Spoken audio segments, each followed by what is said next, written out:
Bonjour et bienvenue dans l'invité du jour, l'invité 20 minutes TV. Aujourd'hui, j'accueille Nathalie Maire. Merci beaucoup d'avoir répondu à notre invitation. Je suis ravi de vous accueillir. Merci à vous. Vous êtes coach neurocomportementaliste en nutrition, c'est bien cela. Et vous venez de faire paraître un ouvrage, Neurosciences, épigénétique et minceur durable sans régime. Et ça, c'est important de le préciser. Nous allons y revenir. Première question toute simple, comment allez-vous ? Je vais très bien. Je suis très heureuse d'être là, très heureuse de pouvoir transmettre quelque chose de nouveau, d'innovant, parce que c'est, je pense, l'avenir pour tout ce qui est les problématiques de gestion du poids, du surpoids, durablement, sans absolument. faire de régime. Alors, évidemment, ça c'est quelque chose sur lequel nous allons revenir. Alors, on voit un mot qui apparaît, neurosciences, épigénétique et minceur durable sans régime. Épigénétique. Alors là, pour le coup, c'est un terme qu'on ne connaît pas. Enfin, moi, je ne connaissais pas, en tout cas. Comment on pourrait définir ce terme épigénétique, qui est composé de deux mots. Hein. L'épigénétique, en fait, donc dans le mot épigénétique, on entend génétique. Et puis épi, en fait, épi, ça veut dire au-dessus des gènes. Donc c'est une science qui, en fait, va étudier quelque chose qui est transmis à travers les gènes, mais qui va modifier en fait le comportement d'origine. D'accord. C'est vraiment, on est au niveau de l'ADN. Vient sur l'ADN, se caler un autre comportement que celui qui est prévu dans notre programme de développement. Et effectivement, cette épigénétique, c'est quelque chose qui se transmet de génération en génération, d'où le terme génétique. Et c'est un programme très intelligent qui a été créé par le programme de la survie de l'espèce pour pouvoir permettre d'apporter à la génération d'après une connaissance sur ce qui a été appris dans la génération d'avant. Et cette connaissance qui est transmise, elle se transmet, enfin ce qui se transmet en fait, ce sont des stress et des traumatismes qui sont vraiment visibles sur l'ADN. Alors je suis pas scientifique, mais c'est vraiment reconnu scientifiquement. Lorsqu'il y a eu un stress très important sur une génération donnée, ce qui va se passer, c'est que le stress va être transmis à la génération d'après, comme un parent pourrait transmettre à son enfant un savoir-faire pour que lui ne le reproduise pas. Donc ça se reproduit de génération en génération, on ne sait pas dire sur combien de générations ça remonte. Par contre, ce qu'on est capable de reconnaître, c'est le sens de ce qui se reproduit et effectivement les comportements qui ont été utiles à un moment donné dans une génération donnée, mais qui continuent à se transmettre dans les générations suivantes et qui pourtant n'ont plus de raison d'être. Donc on a des comportements qui sont déviants, on a des comportements qui sont inadaptés, on a des troubles du comportement, on a toutes sortes de choses. Dont on hérite des générations et des générations. Exactement. Sur plusieurs siècles d'ailleurs. Exactement. Ça pourrait être assimilable non pas par l'acquis de notre vie, mais l'acquis de générations passées, un peu comme la mémoire du corps. On hériterait comme on hérite d'un héritage, c'est un héritage corporel qui peut-être nous empêcherait de pouvoir, dans ce cas, perdre du poids. Entre autres, oui. Alors, neurosciences, épigénétique et minceur durable. Alors, le triptyque est un petit peu étonnant et un petit peu inattendu quand même. Comment peut-on perdre du poids? C'est votre méthode, oui. C'est ce que vous avez mis en place pour pouvoir perdre du poids. Et en plus, vous précisez, en rouge, c'est inscrit ici, juste sur la première de couve, sans régime. Alors c'est ça justement qui est très surprenant. Et vous le dites, tous les régimes du monde ne valent rien dès lors que l'on ne comprend pas son corps. Comment peut-on perdre du poids et comment peut-on comprendre son corps? Alors, le principe, si vous voulez, c'est que déjà le problème du régime alimentaire, c'est qu'il nous déconnecte complètement de nos ressentis physiologiques. Normalement, on a ce qu'on appelle des homéostats, qui sont en fait des régulateurs dans notre corps qui vont en fait nous permettre de maintenir notre corps à l'équilibre. La température du corps à 37, 36, 9 degrés, eh bien c'est comme un thermostat, ça fonctionne à partir du moment où j'ai la température qui augmente, je commence à suer pour faire baisser la température du corps. Lorsque je transpire, forcément je vais enlever des habits que j'ai. Donc en fait, il y a des systèmes de régulation qui sont connectés à notre corps. Manger, dormir, boire, etc. Tout ça, ce sont des équilibres que nous avons à l'intérieur. C'est acquis. C'est des choses qui sont. Quand on dit que c'est inné, finalement, c'est acquis, mais au fil des siècles, peut-être. Non, c'est vraiment de l'inné, là. Il n'y a pas besoin l'animal de base est capable de se réguler. C'est instinctif, en tout cas. Complètement. D'accord. Donc ça, Voilà. c'est des choses qu'on a de façon purement innée. Exactement. Alors, qu'est-ce qui a été de l'acquis intergénérationnel? Alors, justement. Après, ce qui se passe, si vous voulez, c'est qu'à partir du moment où je fais un régime alimentaire, eh bien, je ne respecte plus, c'est-à-dire je n'écoute plus mon corps, je ne respecte plus cette régulation, et parce qu'on a regardé avec des microscopes comment ça se passait dans les cellules, on a vu, ah bah tiens, effectivement, lorsqu'on grossit, c'est qu'on a plus de sucre, plus de graisse, donc on décide de façon totalement arbitraire, finalement, d'enlever le sucre et la graisse. Et pourtant, ce poids, il a une raison d'être, il n'est pas là par hasard. Si on a besoin de manger plus de graisse et plus de sucre, c'est parce qu'effectivement, à un moment donné, il y a dans le programme de la survie de l'espèce quelque chose qui fait qu'on a besoin, enfin, on va se protéger, notamment avec la nourriture, parce que c'est elle qui nous protège dans un premier temps, en fait. Bien sûr, c'est ce qui nous permet de pouvoir réguler, effectivement, nous apporter de l'énergie et pouvoir se dépenser, se déplacer. Exactement. Et il y a quelques milliers d'années, de pouvoir aller à la chasse. Et donc de reproduire justement cette capacité à se nourrir. Alors, vous dites que dans tous les régimes du monde ne valent rien si on ne comprend pas notre corps. Je reviens sur cet aphorisme parce qu'il est extrêmement intéressant. On a pu voir depuis quasiment, je sais pas, 50 ans, tout un ensemble de régimes. Il y a eu le régime protéiné, le régime à base de légumes, le régime où il fallait peser l'ensemble des aliments, le régime avec là c'est la dernière mode, je ne sais pas si c'est une mode, on va y revenir peut-être, hein, le jeûne alternatif, est-ce que ça c'est quelque chose aussi qui est valable?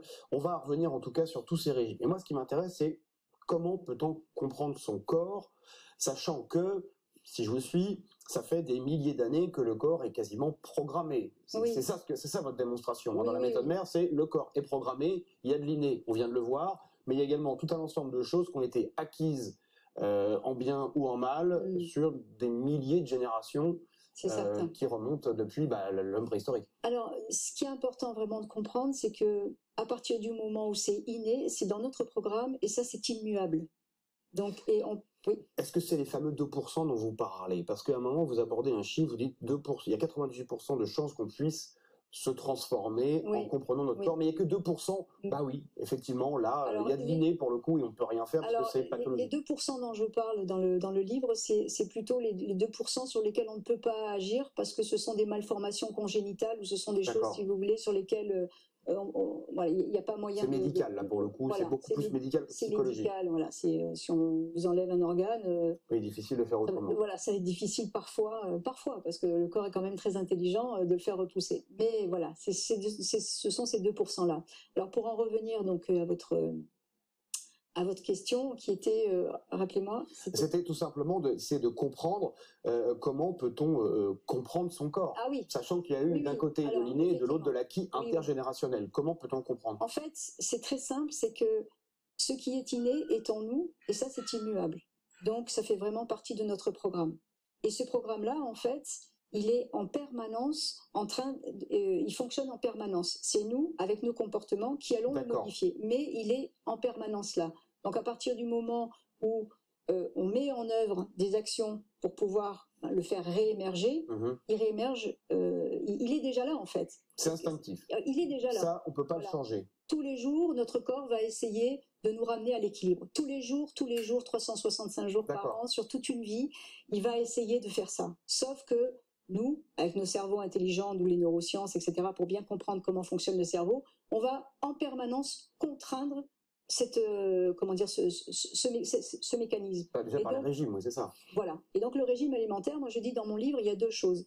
Il y a le surpoids physiologique et le surpoids psychologique. Le surpoids physiologique, il est typiquement directement lié à toute la problématique qui est en lien avec le fait qu'on ne laisse pas le corps se rééquilibrer. Un corps qui ne peut pas se rééquilibrer comme il le souhaite parce qu'on lui enlève le sucre, on lui enlève la graisse, on lui enlève un certain nombre de choses.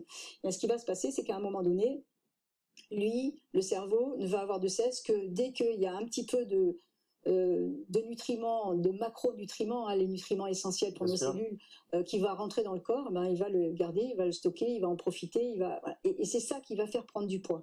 Donc, ceux qui font des régimes très sévères, en fait, ce qui se passe derrière, c'est ce fameux effet yo-yo. La phase de stabilisation, c'est clair, ça marche pas. C'est pas moi qui le dis, c'est que vraiment, c'est un constat général.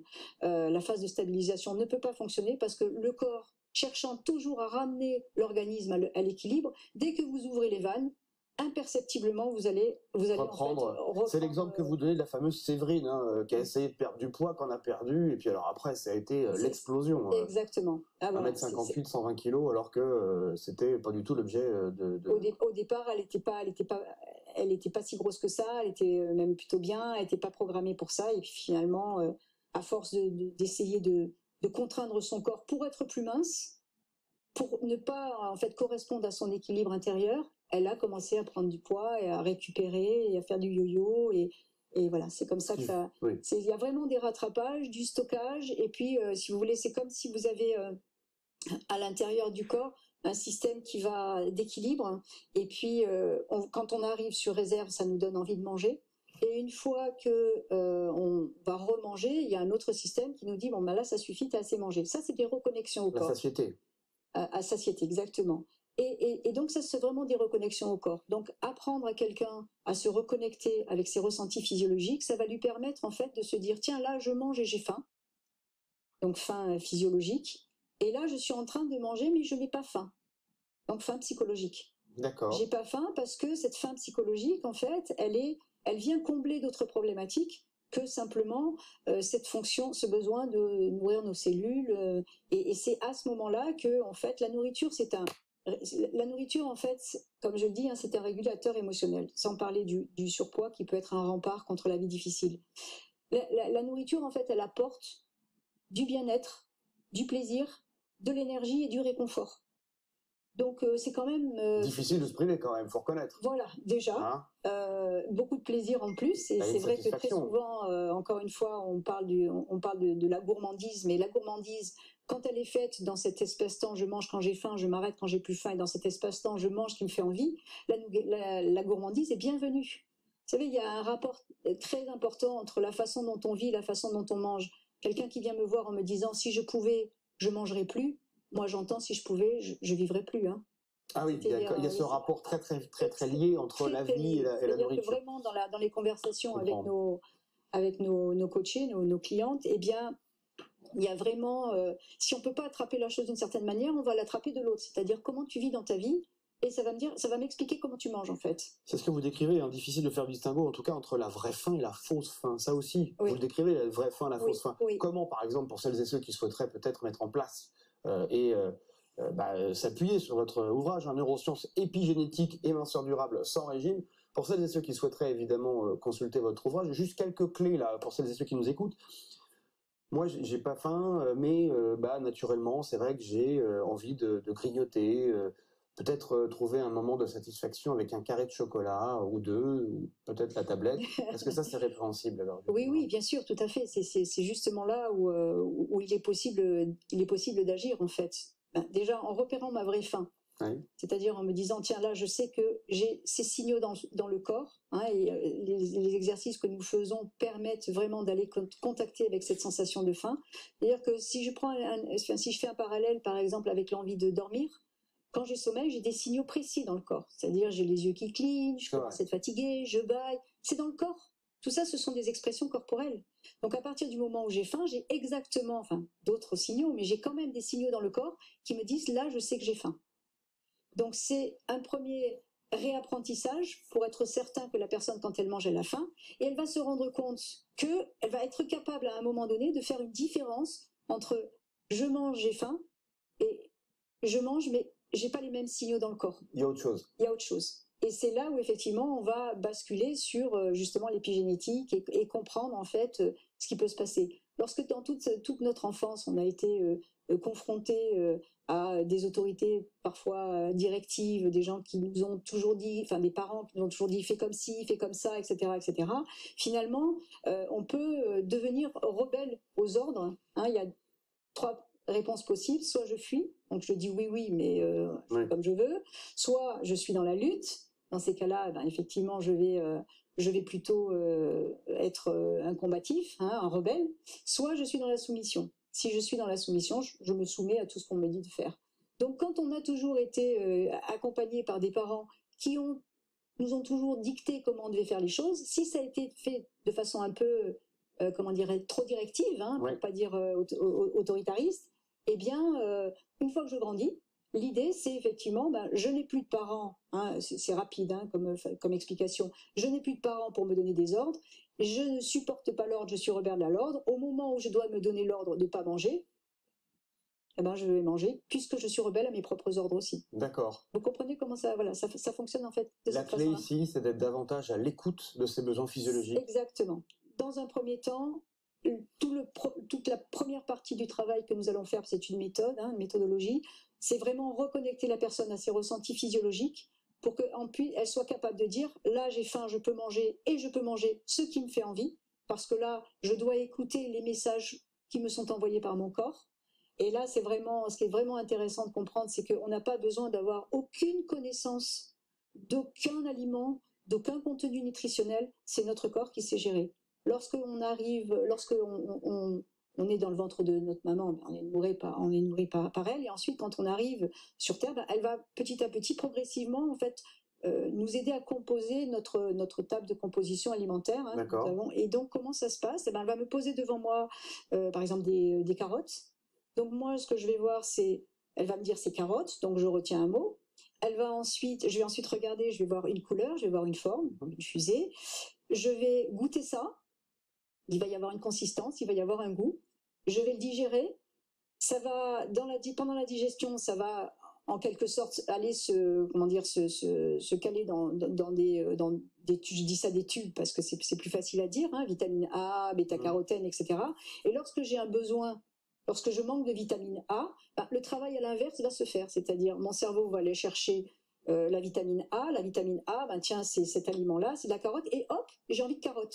Ça se manifeste en fait, c'est-à-dire que être à l'écoute de son corps, c'est aussi comprendre que les messages doivent être de ce que je dois manger, doivent m'être envoyés par en fait mon corps et pas par mes connaissances, ce que j'ai appris, parce qu'en plus de ça aujourd'hui... oui, il y a plein de connaissances qu'on peut développer. Mais cette envie de chocolat, je parle pour moi, parce que c'est vrai que je pense que je ne suis pas seul, mais cette envie irrésistible de chocolat à un moment ou un autre de la journée, parfois à 10h le matin, ou même parfois à 16h, l'heure du goûter, comment on peut la réfréner? Est-ce que c'est possible de la réfréner? C'est possible de la réfréner. Il faut déjà comprendre que le chocolat, c'est vraiment... On a plus envie de chocolat que de carottes râpées quand même à 16h. Il faut le reconnaître.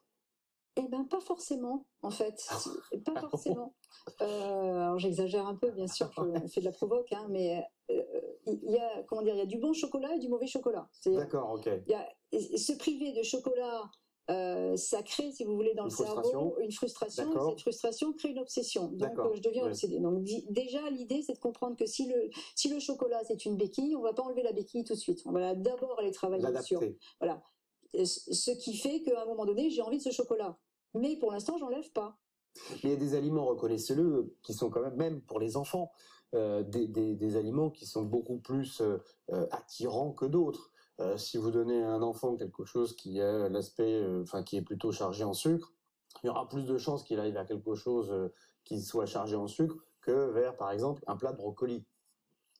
Alors, il y a moins de gourmandise vis-à-vis des légumes quand même que vis-à-vis des... justement, parmi les exercices que l'on fait, on se rend compte qu'à un moment donné, lorsque on mange vraiment ce qui nous fait envie, le brocoli peut avoir le goût du chocolat. On peut être attiré par le brocoli. Alors bon, le brocoli, après, je fais un truc un peu dur quand même. Ah non, mais on y va là, attendez. Non, mais... On va se manger une barre de brocoli à 16h. Voilà, mais après...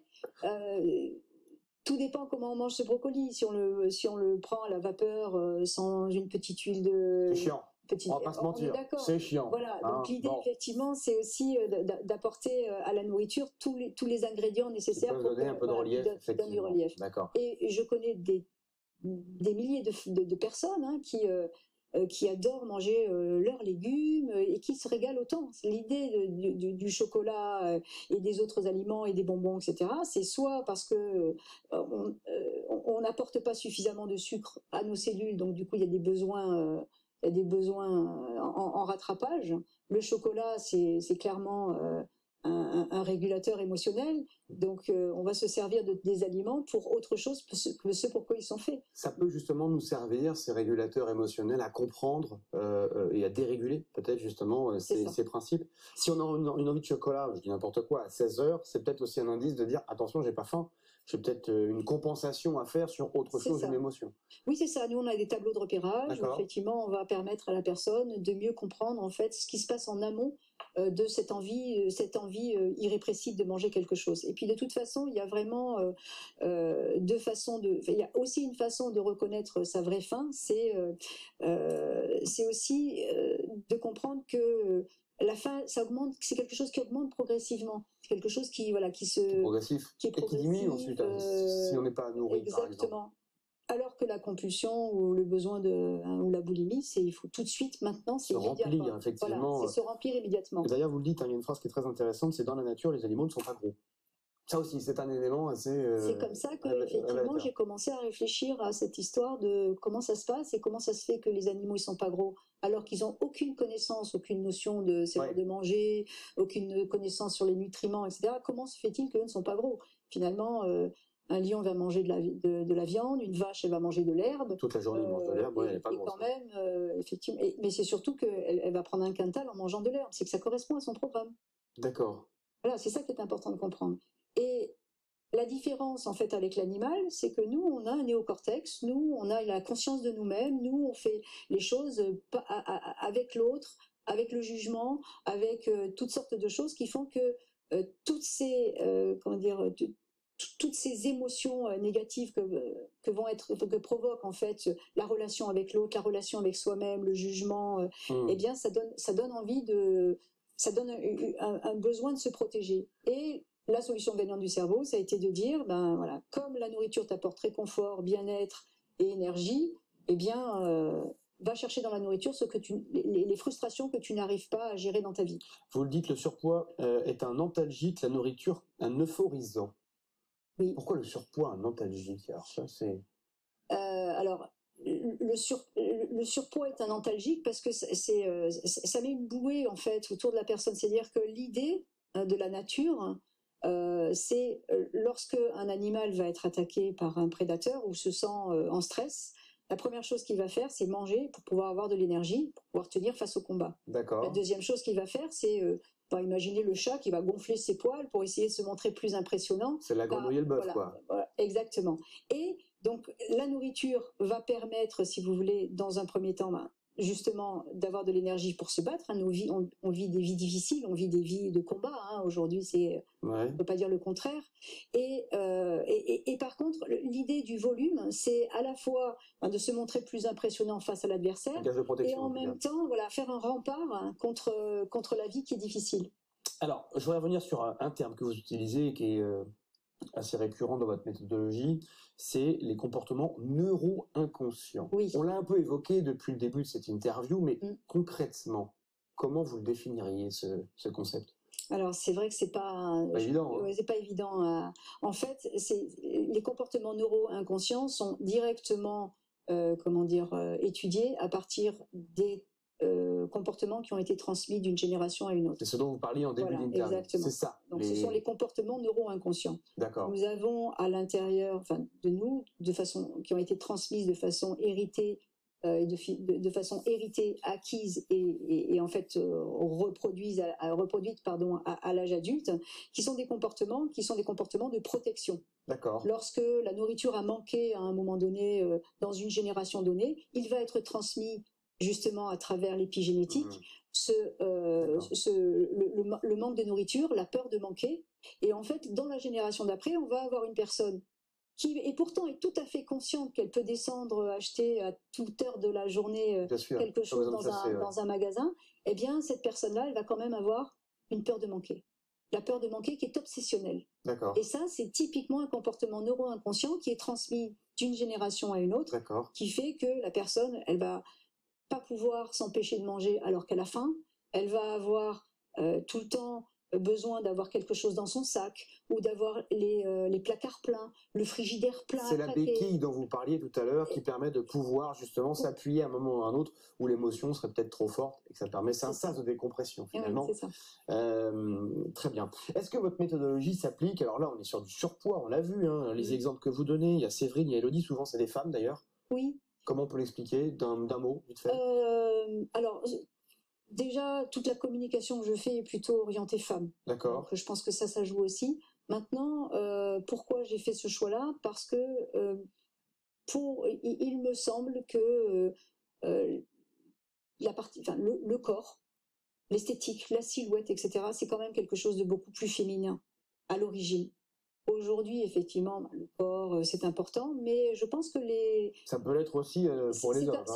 C'est un cheminement, c'est quand même du développement personnel, c'est quand même comprendre les comportements qui sont pas OK, etc. Peut-être que les hommes sont moins sensibles à ça, je saurais pas dire. D'accord. Mais c'est vrai que ça représente les 5% de notre clientèle globalement, ce sont beaucoup des femmes. Beaucoup des femmes qui viennent vous voir. Et c'est applicable également, juste d'un mot, pour les gens qui éventuellement auraient un tout petit peu de surpoids, vous voyez, comme une IMC, c'est pas que pour les gens qui sont en fort surpoids. Non, c'est... et d'ailleurs, très souvent, les personnes qui ont très peu de poids et qui viennent nous rencontrer, et qui veulent perdre du poids, c'est souvent des problématiques qui sont compliquées, parce que quand vous avez 2 kilos à perdre, et que ça soit obsessionnel, il y a peut-être quelque chose à traiter. Merci infiniment d'être venu nous voir. Je rappelle votre ouvrage Neurosciences épigénétiques et minceur durable, juste après les fêtes. Eh bien, écoutez, c'est pas mal. Merci.